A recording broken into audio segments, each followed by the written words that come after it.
Seja bem-vindo ao podcast Cinemação Especial. Eu sou Rafael Arinelli e comigo temos aqui a presença da Érica Imenes, tá aqui com a gente. Oiê, tudo bom? Tudo bem. E temos aqui também nosso querido Daniel Cury. Fala, gente, vamos falar sobre assunto pra provar que eu não sou cringe, que eu sou legal. Justo. Aí você chama uma millennial cringe pra falar sobre o negócio pra ter a estrelinha dourada na testa. Vai dar bom, sim. Estamos tudo junto, mas tá tudo certo porque, enfim, eu tô aprendendo aqui. Isso que é importante, que tô gostando. Gente, eu sou fã 30 a mais, vocês têm que lembrar disso. Eu não sou jovem, não. Não, mas você não é cringe faz tempo, então tá ótimo. Pois é, meus amigos, olha só, mais uma vez estamos aqui, né, fora do nosso habitual episódio semanal, pra trazer um conteúdo extra pra vocês, né? Antes de qualquer coisa, eu queria agradecer aqui de antemão a Érica, né, por estar aqui com a gente. E Érica, eu queria também que você se apresentasse aí, afinal de contas, quem ainda não te conhece, quem ainda não conheceu ainda sua voz aqui, queria que as pessoas te conhecessem, sabessem quem é Érica, quais são os seus projetos, como você veio parar aqui, e seja bem-vinda, né, ao Cinemação. Super obrigada pelo convite. Oi, gente, galera que tá ouvindo a gente aqui, meu nome é Érica Imenes, você pode me chamar de Eri, eu tenho 31 anos, você pode ter visto algum tweet meu, alguma coisa minha como Afro K-Popper. Eu sou jornalista e produtora audiovisual por formação. Eu trabalho com conteúdo, eu sou criadora de conteúdo, eu sou creator e criativa, e trabalho com cultura sul-coreana, com a onda Hallyu, há quase 10 anos aqui no Brasil. Eu sou coautora dos livros K-Pop Manual de Sobrevivência e Além da Sobrevivência, a respeito de cultura sul-coreana também. Eu sou uma das apresentadoras do extinto K-Papo, um dos primeiros podcasts a respeito de cultura sul-coreana aqui no Brasil também. E eu sou head na Quimera Mídia, que é uma produtora de eventos e conteúdo especializada em, sim, vocês adivinharam, cultura sul-coreana. E é basicamente isso. Que legal, que legal. Sensacional. Vai ser muito bom o papo, a gente precisava de alguém aqui. Eu adorei também que você falou que a gente pode chamar de Eri, porque eu sou o cringe que chama os outros sempre por apelido, sabe? Super. Então... eu já tô aqui tipo, não, porque o Dani... É. Faz a íntima, né? Acabou de chegar, já senta na cabeça da pessoa. Mas tá certíssimo. É, aqui é tudo Dani, Rafa, pode soltar isso daí. Não tem mais paulistano não. Que isso não pode ficar. Sim. É, exatamente. Muito bem, então, nós estamos aqui, né, lembrando vocês ouvintes, né, que a ideia aqui é a gente vai fazer uma análise de um filme. Hoje o objeto aqui do nosso estudo, da nossa conversa vai ser o The Box, No Ritmo do Coração. E, né, como vocês bem conhecem já o Cinemação, vamos dar spoilers. Então, spoilers estão liberados, né? Eita! É, e aí fica ao cargo do ouvinte, né? Ouvir, não ouvir, saber se continua, se não continua e tal, enfim. Mas, de qualquer forma, é um papo que vai sempre além do cinema, do filme em si. A gente vai conversar muito aqui sobre o K-pop e tal. A Érica tá aqui justamente pra isso, né? Então, é importante a gente frisar isso, e é importante também a gente frisar que esse episódio é um episódio especial, trazido graças à parceria que a gente tem aqui com o Telecine, né? E dessa vez o Telecine nos fez sair um pouco da nossa bolha aqui, né? E apresentou pra gente o The Box, No Ritmo do Coração, um filme que chegou exclusivamente ao Telecine, né? Agora em agosto, e chegou já com o selo Premiere, né? Ou seja, ele tá estreando aqui pelo Telecine, isso é muito legal. E pra quem não conhece, né, o The Box é um drama estrelado aí pelo Chanyeol e que é integrante, né, do EXO, uma das bandas mais populares de K-pop no mundo. Grupos? É, só pro Fendon não te tacar umas pedras. Então, grupos, ok. Isso. Aqui os erros já vamos errar bastante, viu? Vamos, É isso aí. O interessante, né, desse filme, uma das coisas interessantes, é que ele foi adquirido após uma intensa campanha coordenada pelos fãs, né, do ídolo e das bandas e tal, e também teve lá uma campanha muito forte pelas redes sociais, né, então assim, a galera queria realmente que esse filme chegasse, o Telecine ouviu, adquiriu o filme, colocou em seu catálogo, tá aí pra ser visto, e, né, pra você conhecer, o The Box acompanha a história do Jin-Hoon, um jovem que sonha em se tornar um cantor de sucesso, e ao ser descoberto ali pelo produtor Min-soo, ele começa a fazer inúmeras apresentações importantes. Entretanto, esse jovem começa a manifestar sintomas de ansiedade, de fobia social, que acabam prejudicando suas apresentações. E para tentar solucionar esse problema, o Min-soo cria uma caixa para que o Jin-Hoon possa entrar e se apresentar sem ser visto, né? Então, Dan, diz pra gente aí, pra galera já saber mais ou menos aí, quem que compõe essa ficha técnica do The Box. Afinal de contas, estamos falando de um filme sul-coreano e que veio já com esse apelo muito forte junto ao público, né? Ele é um filme que, enfim, tem alguns nomes de pessoas que estão, né, obviamente, no audiovisual sul-coreano, mas os nomes principais que a gente tem são o diretor, que é o Yang Jong-won, né, que tá no primeiro filme dele, né, dirigindo esse filme,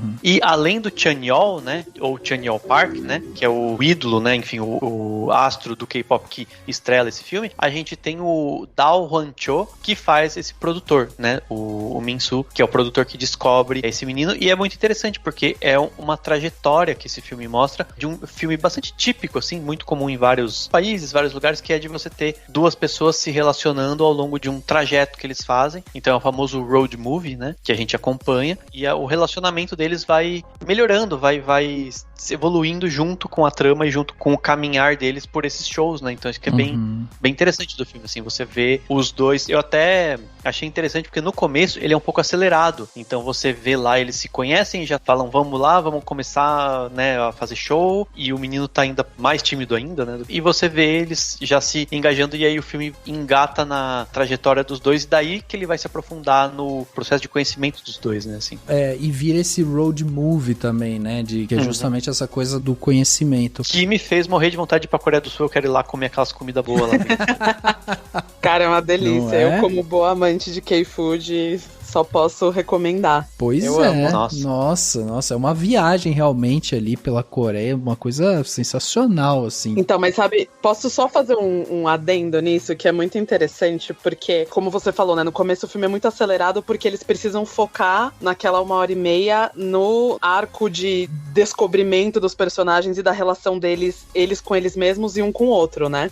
Entre o Chan-yeol e o outro ator que faz o produtor dele ali. Mas isso que você falou do tipo, me deu vontade de ir pra Coreia do Sul, é só o famigerado fun fact aqui, fazendo um pouco a nerd da cultura coreana, que isso é exatamente o que a onda coreana, que a Hallyu, que o K-pop faz parte, que os K-dramas fazem parte, que todas essas produções culturais fazem parte, querem que a gente sinta. Então é tipo, é um drama, né, um filme ali dramático, com alguns alívios cômicos e tal, lida de alguns assuntos sérios, né, como trauma, essa fobia social e tudo mais, o Chan-yeol sad boy pra caramba, enfim. Mas aí, em alguns momentos muito chave, ali, a produção mostra outros aspectos da cultura coreana, então, tipo, tem a comida, tem ali alguns cenários bacanas das cidades que fogem daquele eixo capital, né, de Seul e tudo mais, que todo mundo geralmente quer conhecer, e até gente que não tá familiarizado com o K-pop, com a cultura sul-coreana, fala, putz, eu queria muito estar lá. Então, é exatamente o que a onda sul-coreana foi feita, pra se retroalimentar. Esse filme é, tipo, pode ser um case do soft power da Coreia e de como o K-pop e todas essas outras produções culturais se retroalimentam o tempo inteiro e fazem as pessoas quererem consumir a cultura sul-coreana. Não só pelo objetivo primário que te levou ali, que no nosso caso foi o filme, mas por outras coisas que ela acaba apresentando e puxando, sabe? Eu acho isso interessantíssimo, que o tempo inteiro a gente tem essas provas e isso acontece sem a gente nem perceber.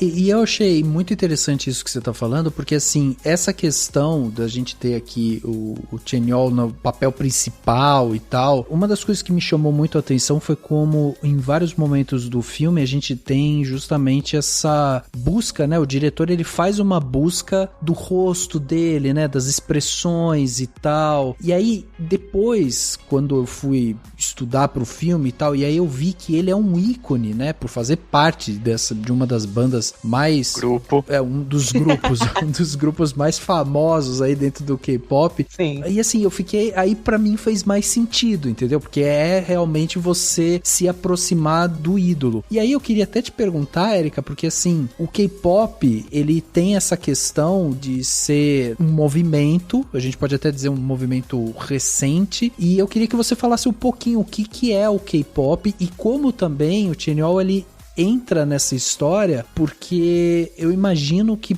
pros fãs tenha sido também uma maravilha, né? Ver o talento dele na atuação também, né?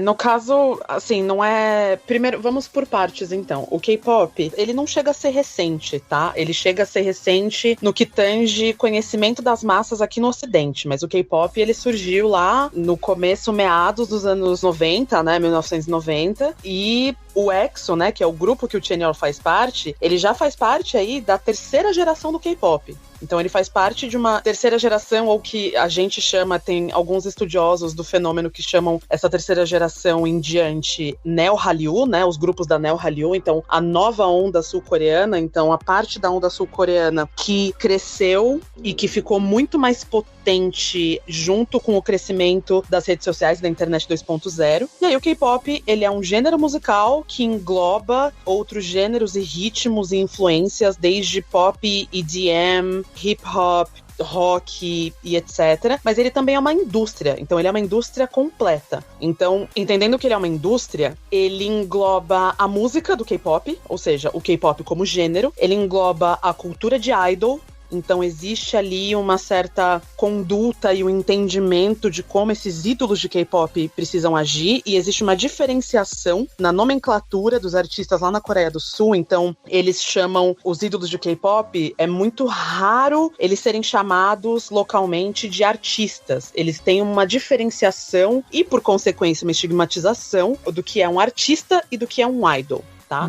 Interessante. Então, tem cultura de idol, tem o gênero do K-pop, engloba a moda, engloba outras tendências e algumas trends que perduram, né, e que evoluem aí com as gerações, e outras trends que não necessariamente quebram a barreira das gerações, de uma geração de grupos para outra. E é isso, é uma grandíssima indústria, é um gênero e é muita coisa envolvida. É interessante, porque o Chanyeol, eu ia dizer pra você que ele é um super artista, né, porque ele é cantor, rapper, compositor, ator. Ele é.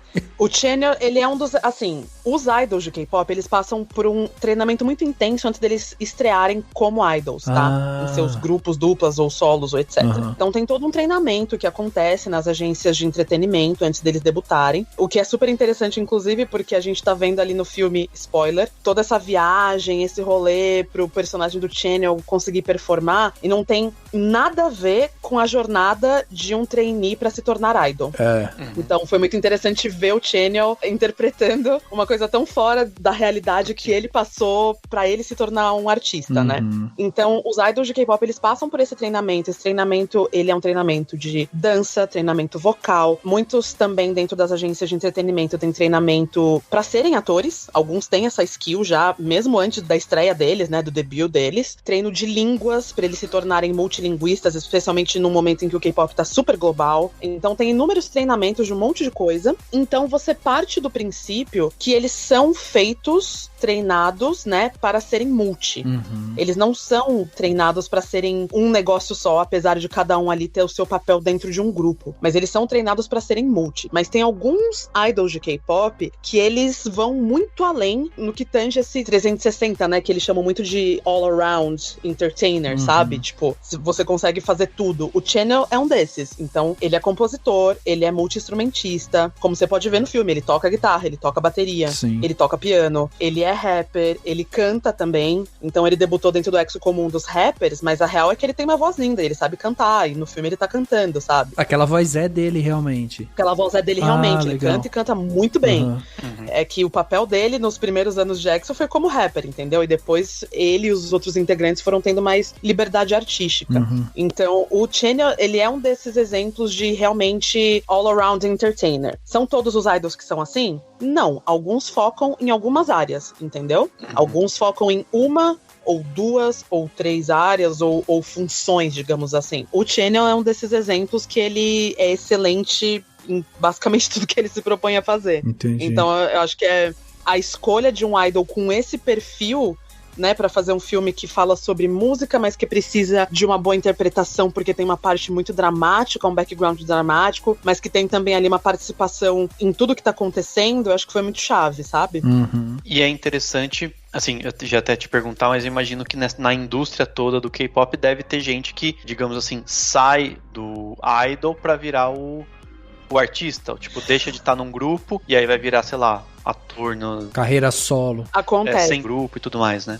Tem grupos que dão desband depois de um tempo, né? Então eles se separam depois de um tempo por razões, óbvias, assim, né? É um mercado super competitivo. Menos de 5% dos grupos que debutam chegam naquele sucesso estratosférico de um BTS, Blackpink, Big Bang da vida, tá? Uhum. EXO também. Então, e às vezes depois eles têm... Como a gente fala de uma indústria, né? Quando a gente fala de produção cultural pelo ponto de vista indústria, capitalismo, falando aqui do modelo, né, econômico que essa indústria serve, tudo tem um deadline, né? Uhum. Tudo tem uma vida útil pra acontecer. Tem alguns grupos, primeira geração, até começo de segunda geração, que eles dão um hiato ali, cada um vai fazer seu rolê, e aí, sei lá, depois de muitos anos de hiatos, resolvem se reunir e lançar alguma coisa. Tipo, tem um grupo chamado 2PM que acabou de fazer isso depois de 5 anos de atos, e um dos integrantes nem tem mais o contrato com a mesma agência que os outros, sabe? Uhum. Mas eles conseguiram, deram um jeito e se lançaram. E aí, isso pode acontecer sim. Então, grupos podem dar desband, ou eles podem cada um seguir com a sua vida, e muitos focam em carreira de ator, né? Vão pra atuação porque eles já gostavam, já era o rolê deles. Outros viram solistas. Alguns, dependendo do gênero musical ou do perfil dele, vai pro nicho ali, pro rolê do K-hip hop,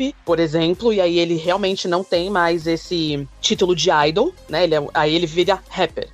Tipo, mesmo que a gente tenha idol rappers, quando ele sai do patamar de idol e vai ali pro underground mainstream do hip hop, ele se torna rapper. Então não tem mais o idol, então não tem mais o estigma e o peso do idol. Então tem alguns idols que realmente, depois de algum tempo de carreira, por seja lá qual razão, vão pra outros campos e se tornam artistas nesses campos. E tem alguns idols que, mesmo enquanto eles ainda são idols, eles são tão bons e tão conhecidos por serem, assim, multitalentosos e tudo mais, que alguns deles conseguem quebrar os estigmas. Entendi. Não é sempre, não são todos, mas alguns conseguem ainda com o título de idol. Bem legal. E tem uma coisa só pra complementar que eu acho que tem a ver até com o timing que o filme tá chegando no Telecine, que eu tava vendo aqui até depois que eu me toquei, eu falei, realmente, as regras na Coreia do Sul devem ser diferentes da do Brasil, mas lá é obrigatório, todo mundo, né, tem que servir o exército, né?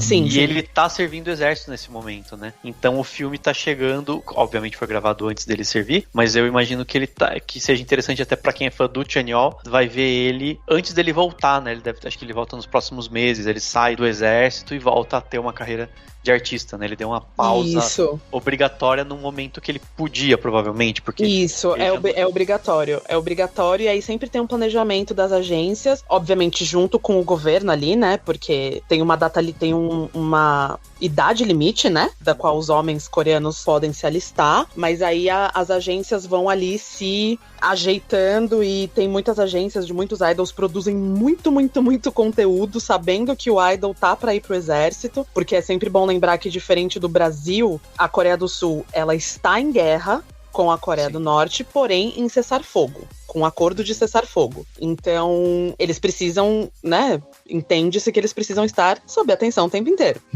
E então, por isso que é obrigatório, truzão mesmo. Não tem essa de, tipo, chega no exército, tem o pé chato e é dispensado. Lá você precisa realmente servir. Então, é muito bacana, assim, pros fãs e tal. Porque, dá uma dor no coração de fã, menino. Dá um negócio, a hora que você vê, você fala, não vai, como que eu vou viver? É que o cara some, né? Ele some. Mas é 18 meses, né? Assim, vamos combinar, se produzir conteúdo prévio, a pessoa, né, às vezes você nem percebe.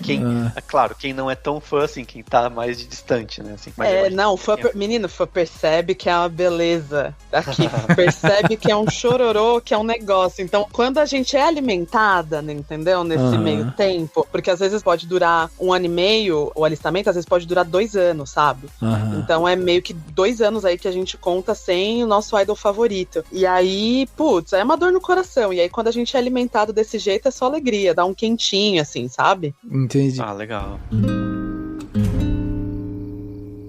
White shirts now red, my brother not sleeping. You're on your tiptoes creeping around like no one knows. Think you're so criminal. A história do filme, a gente tem esse menino que é um talento musical, né, e uma voz incrível e tal, e a gente tem esse produtor que tá tentando refazer a sua carreira e escuta, né, só de escutar o toque no violão ali, logo no começo, ele já fica muito impressionado com esse garoto, e ali o garoto tem um quê, né, de inocência também, porque ele já embarca direto na trajetória junto com o produtor e tal, mas como você falou, esse percurso que ele faz, que é uma coisa muito assim, de apresentação em praça, e tem inclusive, ele tem uma interação ali com um cantor que é ocidental e tal. Isso a gente pode dizer que é totalmente o oposto de um idol do K-pop? Então, tem uma coisa lá na Coreia chamada busking, que é exatamente esses shows, essas performances de rua completamente independente. Então, tipo, lá em Seul tem alguns bairros mais boêmios e tal, que tem várias pessoas fazendo busking na rua, tipo, nas praças, entendeu? Que é basicamente, tipo, se a sua skill é dançar, vai estar lá na rua fazendo busking de dança. Se a sua skill é cantar, vai colocar ali uma caixinha de som e começar a cantar na rua. Então, essa parte do busking não é incomum. Tá. Então, esse filme tem vários momentos ali de busking, então isso definitivamente não é incomum. E tem sim muitos idols de K-pop que, tipo, eles são recrutados por olheiros de agências enquanto estão fazendo um busking. Ah, tá. É muito comum isso acontecer. Ou é muito comum de as pessoas, sei lá, gravarem essa galera, isso ir pro YouTube e talvez o vídeo viraliza. Ou talvez essa galera acaba produzindo esse conteúdo de cover ou conteúdo original pro YouTube. Então tem várias formas que isso pode acontecer e muitos idols foram descobertos, tipo, na rua mesmo, tá? Alguns até não estavam nem fazendo busking, alguns só estavam andando, o olheiro olhou, achou bonito e recrutou. Bem creepy mesmo. Ah, tá. Porque daí a gente pode dizer que esse personagem, o Jin-hoon, ele pode vir a se tornar um idol, por exemplo. Pode, se ele quiser, sim. Ali o que eu acho, olha, eu não sei se eu dou esse spoiler, porque ele é um spoiler muito chave. Não, pode dar. Mas eu fiquei bolada ali, sabe quando você quer uma parte 2? Eles deixaram um gancho pra um segundo filme, que se eles quiserem, eles podem fazer, e eles podem fazer o personagem do Chanyeol, né, o Ji-hoon, num percurso aí como a vida de idol. Isso.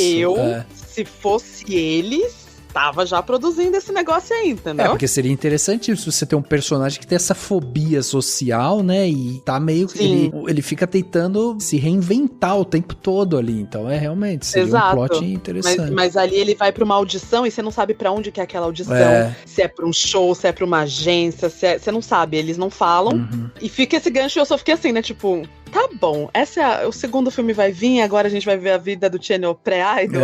Porque eu acho que seria interessantíssimo, assim, sabe? Esse filme, eu achei que ele foi muito um side B, sabe? Sei. Parece as músicas side B do álbum que a gente ama, e que elas são mais tranquilas e que elas são super necessárias. Eu acho que se eles quiserem fazer, tipo, um hitzão de K-pop, assim, bem clichê, bem interessante, com o Chanyeol Sad Boy no filme 2, eu acho que seria tudo. Isso que você falou, eu acho também legal, porque, assim, o filme, ele é um filme muito musical, e o personagem, o talento do personagem é um talento musical, né? E tem vários momentos ali, quando ele tá pensando na carreira dele, ele tá se imaginando e tal, que ele se vê realmente como um idol, né? Porque ele tá dançando, ele tem toda uma questão de performance, mas quando volta pra ele mesmo, né? Ele tá tímido, ele tá suando, tá difícil cantar e tal. Você reconhece? Glastonbury é o maior festival de rock do mundo.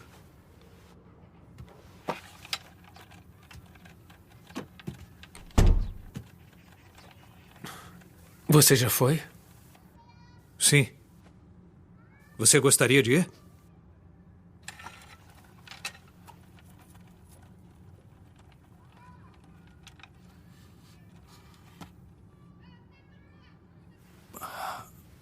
Bom, você não quer ser um cantor, Ji-hoon? Vai ter que confiar em mim. Então, você topa?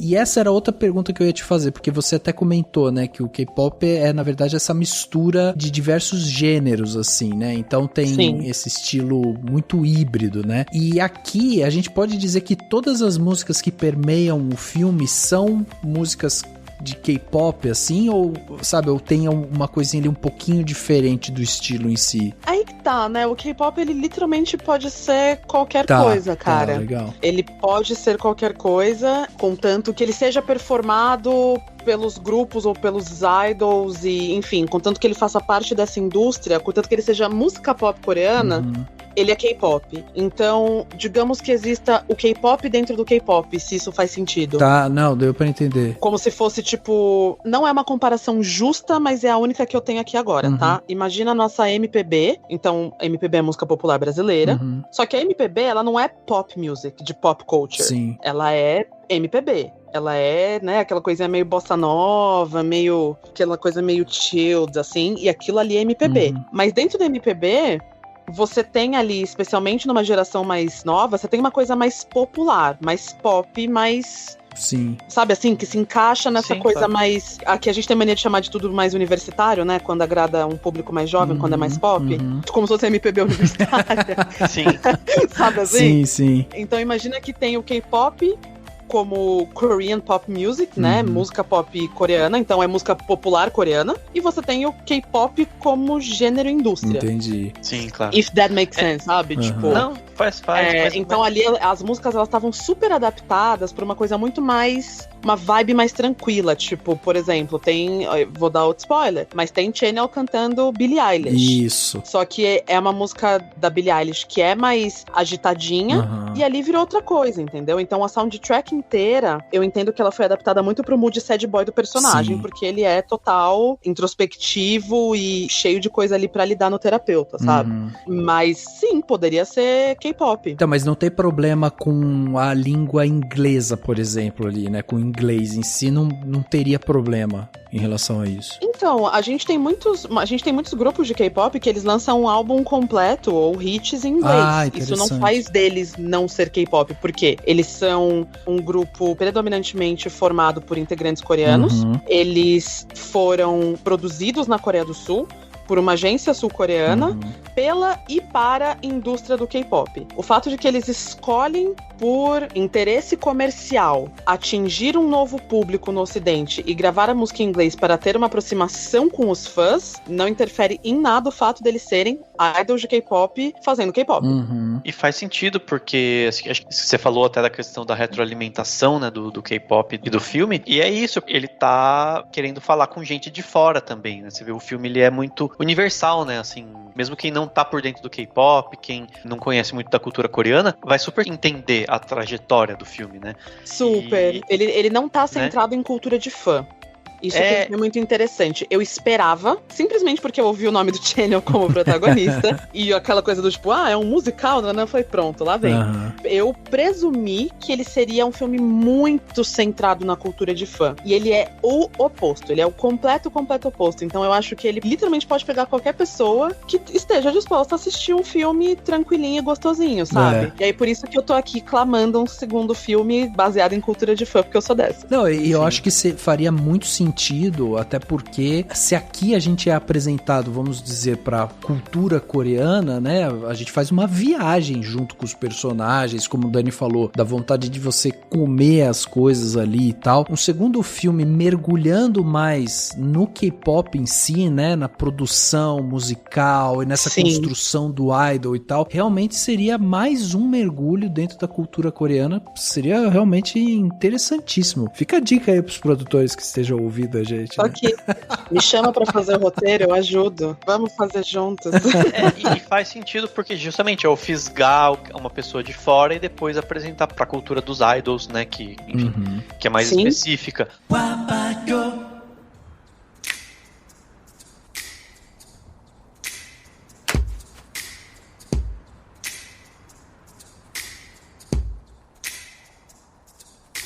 Beleza, o Dakashi, é a sua vez, vamos lá.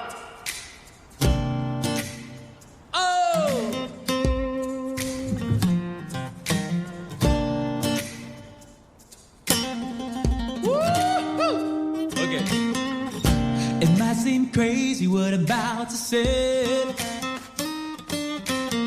The sunshine, she's here, you can take a break. Well, I should probably warn you, I'll be just fine. No offense to you, don't waste your time. Here's why. Because I'm happy. Clap along if you feel like a room made out of roof. Because I'm happy. Clap along if you feel like happiness is the truth. Because I'm happy. Clap along if you know what happiness is to you. Because I'm happy. Clap along if you feel like that's what you wanna do.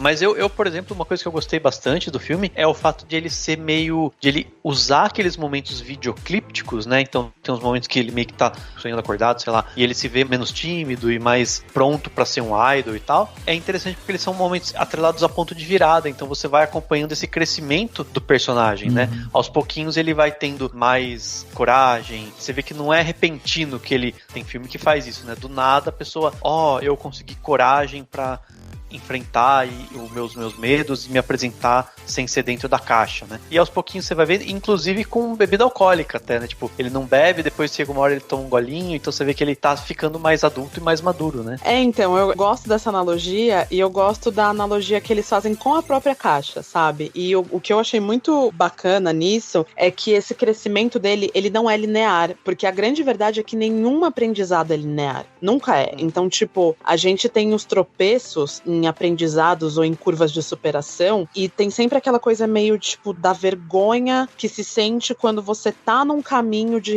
recuperação ou de aprendizado, e aí você tropeça, faz alguma coisa errada, e aí você sente que você voltou a estaca zero, mas não é uma estaca zero, sabe? Porque nenhum aprendizado é linear. E eu acho muito incrível o que eles fizeram com essa parte do roteiro do filme, onde ele parece que tá demonstrando uma superação super linear, que vai parecer aqueles clichês, e aí quando você acha que ele agora é o momento que ele vai superar, ele tropeça, cai de novo e você fala, putz, cara, você tá vindo tão bem, sabe? Então tem essa...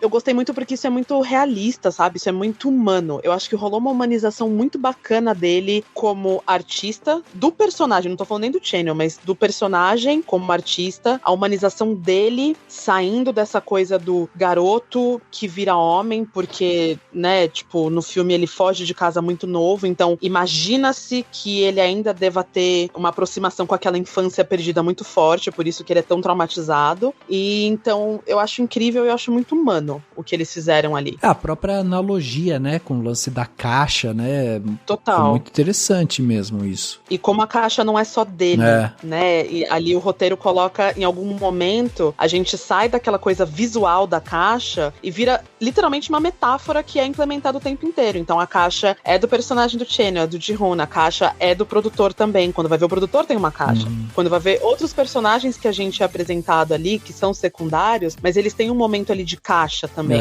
Então eu achei isso realmente muito, muito humano. E tem uma das coisas que eu gostei desse filme foi a fotografia, né? O filme tem uns momentos ali lindos, assim, tipo, uma fotografia maravilhosa, muito bem encaixada e tal. E aí, uma das coisas que eu fiquei... assim, né, na hora eu fiquei, caraca, como que eles vão fazer isso? Era justamente com o personagem dentro da caixa. E aí, uma das coisas que eu acho que foi uma solução muito bem desenvolvida é que quando você para pra olhar a caixa do lado de fora, ela parece pequena e ela parece frágil, né? E parece nem que ele vai caber lá com um violão, uma guitarra na mão ali, parece que não vai caber tudo ali. Quando você vai pra dentro da caixa, ela ganha uma imensidão totalmente diferente, assim.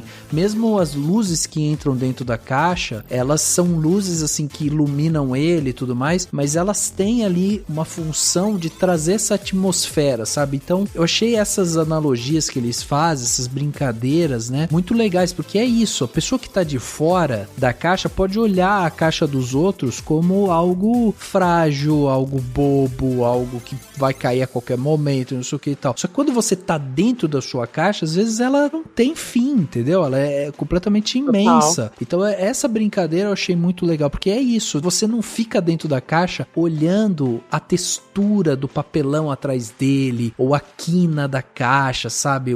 Não, você não vê nada disso. Você vê justamente uma imensidão, assim, um pano, sabe, grande, fundo, profundo ali e tal. E essa brincadeira que ele faz sempre com câmeras muito próximas, né? Então você tá no íntimo do personagem, você tá sentindo ele bem no seu íntimo, a música tá dentro do seu íntimo, e aí é isso que ele vai fazer essa brincadeira, né? Do externo e o interno. Então isso eu achei realmente bem interessante, e ficou ainda mais interessante com essa descrição que você trouxe pra gente sobre o Idol, porque eu achei muito, muito legal você comentar isso, porque a gente, inclusive, a gente já falou aqui no Cinemação algumas vezes sobre justamente a importância de você se trabalhar, né, principalmente esses artistas jovens, para que eles estejam preparados realmente para segurar o tamanho, né, que é você tá na frente de um grupo musical, você ser referências, tudo que você fala é amplificado e tudo mais. E aí você vê esses, porque o Channel tem 23 anos, né, ele é super novo. Ele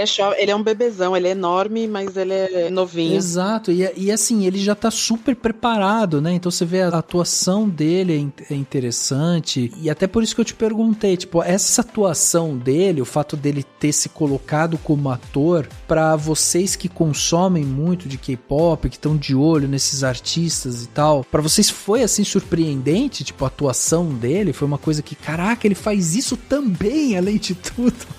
Olha, sendo muito sincera, de idol de K-pop eu não fico nada surpresa, assim. Tá, o idol tem tal talento. Eu falo, putz, deve ter mesmo, certeza que tem. Sabe? Você dá um desafio, eles fazem melhor, assim. Enfim, e como eu falei, o Channel realmente, ele é conhecido por ser multitalentoso, então pra mim não foi grande surpresa. Tem outros integrantes do mesmo grupo do EXO que já faziam outras coisas, tipo, tem o Dio, que também é um dos vocalistas principais. Nossa, ele é um ator incrível também.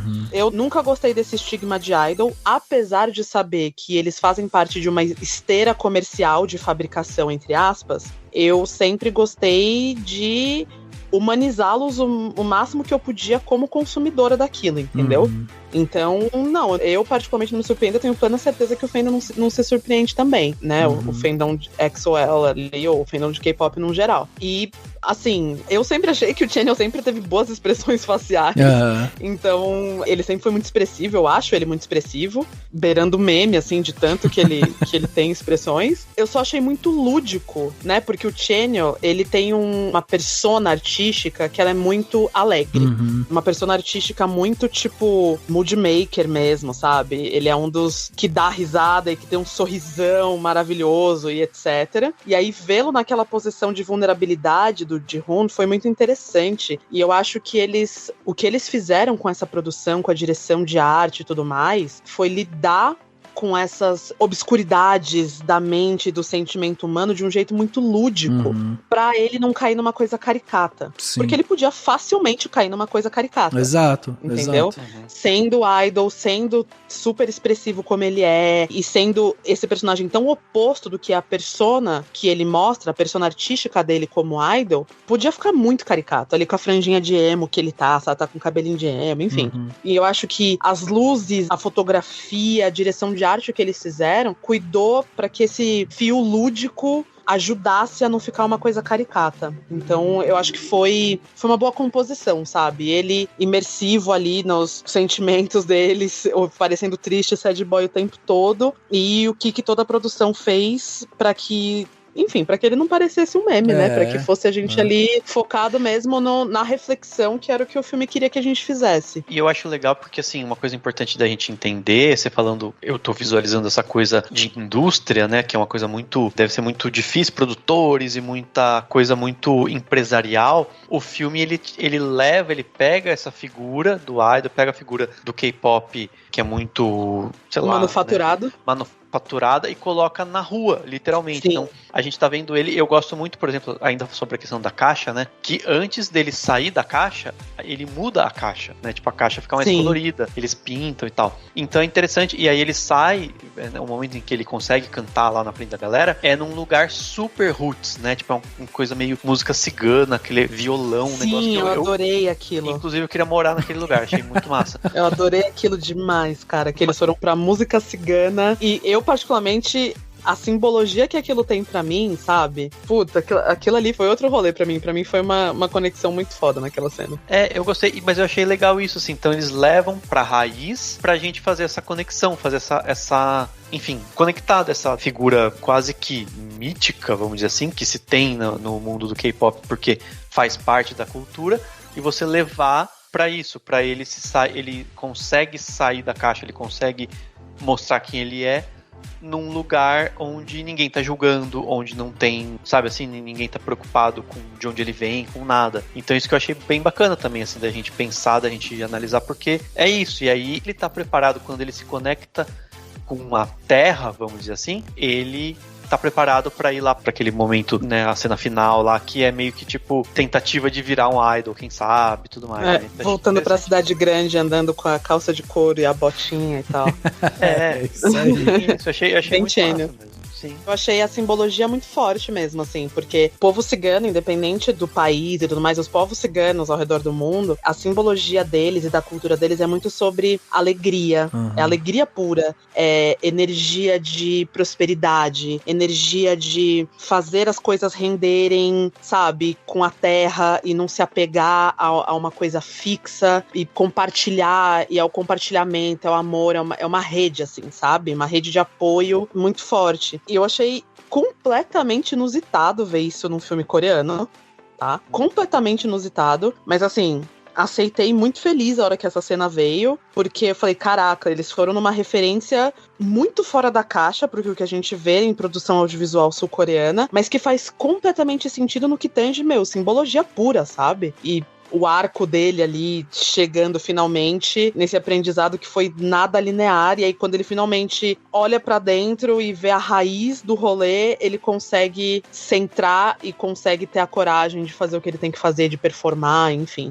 Eu achei completamente inusitado, mas eu achei muito forte. Sim, e tem tudo a ver com, até que você falou no começo, você falou da palavra soft power, né, que é um negócio que eu penso também quando fala em Coreia do Sul, porque eles fizeram um investimento muito forte em soft power ao longo das últimas décadas. Sim. E é isso, soft power, enfim, quando um país investe em cultura decentemente, né, para as pessoas que acham que o Brasil, enfim, né, todas essas questões, mas assim, quando se pensa em investir em soft power, é muito importante combater as visões únicas de um povo, né?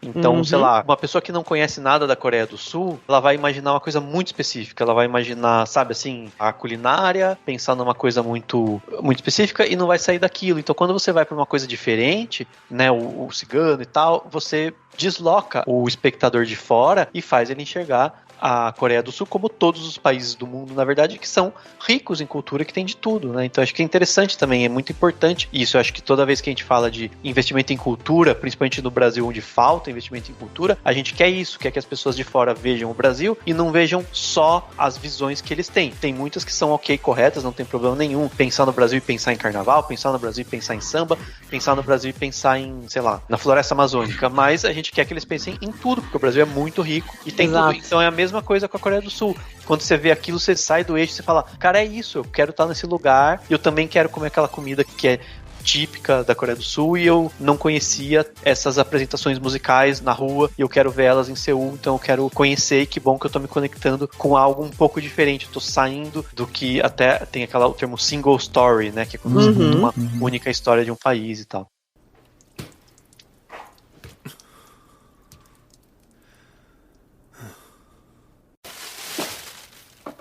A gente vai pra Yeosu. Você tem que provar o kimchi daqui.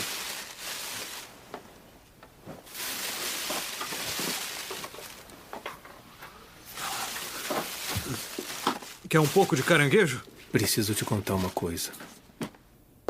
Não consigo cantar na frente das pessoas. Deixa eu até perguntar uma coisa pra você, Eric, nesse sentido, porque assim, eu queria que você falasse um pouco justamente sobre a importância, né, da gente ter aqui um canal como o Telecine e tal, que traz um filme desse, porque percebeu, né, a ânsia dos fãs e tal, em querer ter esse filme próximo e tal. Tem até, né, o pessoal do Exo Project, né, que é no Twitter e tal, o pessoal colocando, tipo, tweetando lá, colocando assim, grupos de mutirão, cara, a gente tem que assistir muitas vezes esse filme, principalmente no lançamento, o objetivo é que ele apareça nos mais assistidos e tal, e eles querem fazer isso, eles querem que, tipo, o conteúdo seja amplamente divulgado e assistido e tudo mais, até porque eles querem ver mais dos membros do Exo, né, lançando filmes e produzindo e tal, e aí o Telecine, né, acabou ouvindo isso e trazendo. Então eu queria saber de você, assim, da importância disso, sabe? De se abrir as portas também pra criar esses lançamentos ouvindo os fãs, né? Primeiro que, assim, a importância, ela é, imensurável. E aí a gente não tá falando só de uma importância no que tange olhar somente para a cultura de fãs, dos fãs de K-pop. A gente tá falando de abrir espaço para produções audiovisuais plurais que fogem desse eixo americano, hollywoodiano, branco centrado. Então, quando a gente fala, eu e todo o meu trampo tange sobre isso, e qualquer lugar que eu vou eu falo sobre isso, porque quando a gente fala de consumo do K-pop ou da cultura sul-coreana fora da Ásia, esse papo, ele é racial. E muitas pessoas não param pra pensar, não, tô só curtindo a música, não, tô só não sei o quê. Não, esse papo, ele é racial. Tá? Porque a gente tá falando ali de asiáticos amarelos, então estamos falando de um povo racializado e que foge dessa coisa normativa e branca e do monopólio da indústria norte-americana e estadunidense. Tá? Então a importância do Telecine dar espaço para essas produções que fogem desse eixo óbvio é uma comunicação e esse acesso muito mais plural para as pessoas, para o público brasileiro. Só isso já é um ganho maravilhoso, tá?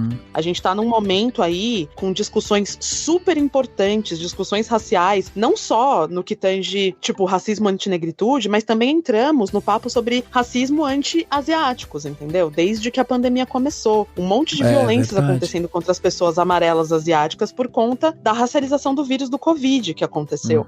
E aí a gente tem o movimento do Stop Asian Hate, etc. Mas assim, quando a gente fala de soft power, a gente tá falando de conquistar pessoas através da cultura. Não é você conquistando outros povos e outros territórios através de guerra, não é por poder bélico. É por conta da cultura. É as pessoas que, em teoria, não tem nada a ver com a sua cultura ou com o seu país, se apaixonando pela sua cultura e pelo seu país. Então, assim, se a gente tá falando de uma promoção de soft power, do espaço de uma produção cultural racializada aqui no Brasil, a gente tá falando de ampliar esse papo, que é muito mais do que cultural e é racial, e a gente tá falando que esse papo pode ser ampliado e deve ser ampliado para outras coisas que tangem a gente como sociedade, tá ligado? Exato. Então a gente tá falando muito sobre, Stop Asian Hate, então a gente precisa que as pessoas tenham acesso a essas culturas asiático-amarelas, e aí a gente precisa começar a discutir a racialização de pessoas amarelas, e aí o Stop Asian Hate, né, ele não vem da noite pro dia. A gente vê uma onda de ódio muito grande acontecendo no mundo nos últimos anos, então, tipo, se a gente consegue, através desse tipo de soft power, fazer com que as pessoas baixem a guarda um pouco pra consumirem esses conteúdos que fogem do normativo, que fogem desse eixo que a gente sempre consome, hollywoodiano, branco centrado, a gente tá dando um passinho mais pra frente do Stop Asian Hate, entendeu? A gente tá dando um passinho mais perto da compreensão, da troca cultural, da troca social, da troca humanitária, é um passinho mais próximo disso. Então, pra mim, esse é o maior ganho de todos e é o grande incentivo que eu faço esse apelo pro Telecine para que continue acontecendo. E aí, quando a gente vai aplicar isso dentro do fandom de K-pop, faz parte da cultura de fandom, de pop culture num geral, o engajamento. Faz parte, tá? E aí a gente tem uma coisa muito cultural também sul-coreana ali, que é um entendimento do coletivo e não do individual, que é essa troca onde o fandom faz alguma coisa muito bacana em nome do seu idol favorito, do seu grupo favorito, e você consegue colocar em alta estima o nome do seu idol favorito, por consequência, o nome do fandom fica em alta estima, o idol fica orgulhoso do fandom e vira esse ciclo virtuoso de coisas bacanas, entendeu? Então, faz muito parte da cultura do fã do K-pop engajar em inúmeras questões, engajar no conteúdo do seu idol, e aí quando a gente fala muito, especialmente do fandom internacional, né, que a gente tá falando do fandom brasileiro, de um grupo de K-pop, que no caso aqui é do EXO, ou de outros fãs de K-pop que, enfim, entendem a importância de apoiar outros grupos, independente de ser fã ou não, a gente tá falando, mano, a gente foi forjado, assim, no mármore do inferno da internet pra conseguir se aproximar do idol que a gente ama, entendeu? A gente tá aqui a 30 horas de distância de uma viagem de avião e, assim, se não é a gente usando a internet pra engajar e pra chamar atenção pros nossos idols, a gente basicamente não teria acesso a eles. A gente teria acesso a um clipe, a uma coisa ou outra, mas a gente não teria acesso a todo esse conteúdo que faz a gente se apaixonar e se tornar mais fã ainda, entendeu? Então, podem contar com certeza com o fandom pra fazer mutirão, pra levantar hashtag, pra assistir um monte de vezes, pra gostar, pra fazer resenha, pra divulgar, pra fazer, assim, de tudo o tempo inteiro. E com certeza, toda vez que esse incentivo acontecer, que essa abertura acontecer, essa troca vai ser cada vez mais autêntica com o fandom. E vai ser super positivo pra todo mundo. Caraca, que sensacional. Olha, a gente não tinha como fazer esse episódio sem a Erika aqui. Não tinha. Perfeito. Me fala. Fez aquilo de propósito? Era um teste? Você passou. Será que consigo cantar agora? Você já foi a Busan? Não. Toca um ré maior pra mim.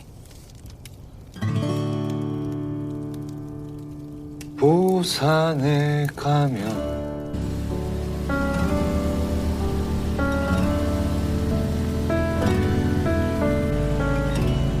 É isso, meus amigos, o filme, o The Box, né, ele está disponível então no Telecine desde o dia 21, né, ele tá sob o selo lá do Telecine Premiere, ou seja, é uma estreia exclusiva, né, do Telecine. É importante destacar que esse é um fato, né, super legal realmente, que o Telecine ficou atento ao pedido dos fãs e tal, né? Ele conseguiu trazer esse conteúdo de qualidade e abre as portas, né, para um cinema diferente, para uma cultura diferente e tal. Então isso é muito rico. E para você se tornar um assinante do Telecine, né, e conseguir ainda mais absorver isso, que tudo que a gente falou aqui, basta você acessar o nosso link que vai estar aqui no post desse podcast. Fazendo isso, você vai ganhar 30 dias de graça de Telecine. Vai ter mais de 2.000 filmes lá para você assistir e ainda, né, você pode ir lá ver a nossa Cinelist. O Cinemação tem uma Cinelist exclusiva lá dentro do Telecine com filmes que a gente escolheu a dedo. Eu e o Dani fomos falar, vamos colocar esse, colocamos lá, fizemos uma seleção muito bacana lá para você se divertir ou ver os filmes, né? Então tem muita coisa lá, muito filme bom para você aproveitar do Telecine. Sempre bom lembrar também que se você tem o Telecine na sua TV por assinatura, você tem direito ao acesso à plataforma dele, né, o aplicativo e tudo mais. Então é só ir lá no login da sua operadora. Exato, exatamente. Érica, muito obrigado pela sua participação aqui com a gente. Certamente sem você esse podcast não seria tão bom quanto foi. Ele foi incrível, a gente adorou. Sensacional. Muito obrigado mesmo. E por favor, né, deixa aí seus contatos, sites, redes sociais e tal. Enfim, como que as pessoas fazem para acompanhar o seu trabalho, acompanhar o que você tem feito aí pelas redes sociais, internet e tudo mais. E mais uma vez, muito obrigado por você ter doado o seu tempo aqui com a gente. Imagina, gente, eu que agradeço o convite. Eu tô sempre pronta para panfletar a Hallyu.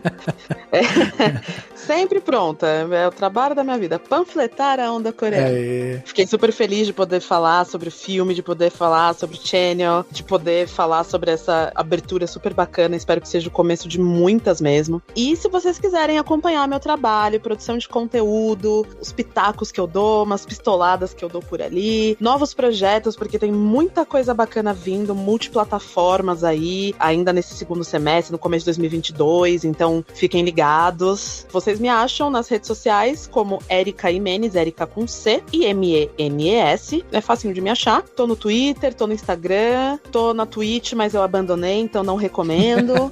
Tem um canal do YouTube que também tá um pouco abandonado, mas tem 2 vídeos lá com interação com um grupo idol chamado Card, com uma rapper coreana ensinando quadradinho pra ela. Então tem uns conteúdos assim, mas Instagram e Twitter são minhas redes primárias, tem muito conteúdo lá, tem vídeo, tem IGTV, tem thread, tem um monte de coisa bacana, e por lá você tem todos os links e as novidades dos próximos livros. Tem livro pra sair ainda esse ano, que vai ser super bacana, que inclusive é minha estreia na ficção, porque os 2 livros que eu tenho publicados, eles são de não ficção, né, falando sobre K-pop e cultura sul-coreana. E o nosso próximo livro é uma coletânea de contos, já tô aqui panfletando, e ele gira em torno exatamente de um grande festival de K-pop que acontece em São Paulo. Então, legal. A minha personagem é uma jornalista em formação tentando salvar a idol favorita de um escândalo internacional. Que legal. Então, isso vai acontecer, então fiquem de olho nas minhas redes sociais se vocês tiverem interesse sobre isso, que por lá eu divulgo todos esses projetos. Muito bom, muito bom. Muito obrigado mais uma vez. Dan, obrigado também pela sua presença aqui. E é isso, né, Dan? Estamos aqui sempre de portas abertas pro Telecine, ainda mais quando é pra trazer coisa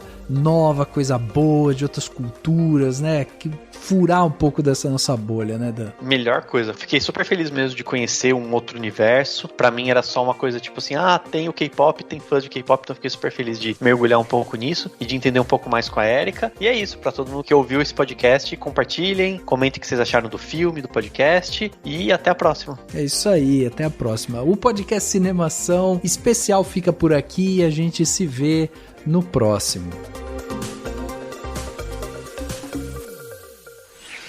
Esse podcast foi editado por Domênica Mendes.